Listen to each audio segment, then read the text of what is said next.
আমার নাম নিহাল খান। আমি অ্যাকচুয়ালি বাংলাদেশ থেকে রিসেন্টলি গ্র্যাজুয়েট করে এসেছি।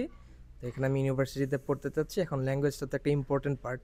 আমাদের সাথে এখন কিছু কোর্স করে এখানে এক্সাম জি, দিবেন, জি। তাই না? আমি বলে কি আসলে যেটা ফিল করেছি যে, যেই সিস্টেমে কোর্সটা ডেলিভার করা হয়েছে, আমি খুব ফাস্ট এটা ক্যাপচার করতে পেরেছি এবং কোয়ালিটিটাও হাই থাকার কারণে আমি দেখেছি যে আমি কথাবার্তা ফাস্ট বলতে পারছি এবং ভার্বটাও খুব ভালো হচ্ছে, যেটা হলো মোস্ট ইম্পর্টেন্ট। আর ভোকাবুলারি তো আছেই। সো তাই আমি বেনিফিটেড ফিল করেছি এই কোর্স থেকে। সো আমি চাচ্ছি ফার্দার আরও একটু নিজেকে আরও বেটার করতে এই ল্যাঙ্গুয়েজে, সিন্স আমি এই ল্যাঙ্গুয়েজে এখানে স্টাডি করব। যদি নেক্সটে কেউ আমাদের সাথে ভর্তি হতে চায় তাহলে আপনি কি তাকে কি বলবেন? আমি বলবো, সত্যি কথা বলতে মানে আমার পার্সপেক্টিভ থেকে আমি এখানে অনেক বেনিফিটেড হয়েছি। আমি সবাইকে সাজেস্ট করব এখানে কোর্স করার জন্য। এবং শুধু কোর্স করলে তো হবে না, মনোযোগ দিয়ে কোর্সটা করতে হবে, যেগুলো কমপ্লিট করতে হবে। এটা খুব ইম্পর্টেন্ট। তাহলে ইনশাল্লাহ একটা লেভেলে আসা যাবে। ইনশাআল্লাহ। শিওর। আপনার জন্য অনেক দোয়া রইল। থ্যাংক ইউ ভেরি মাচ আপু।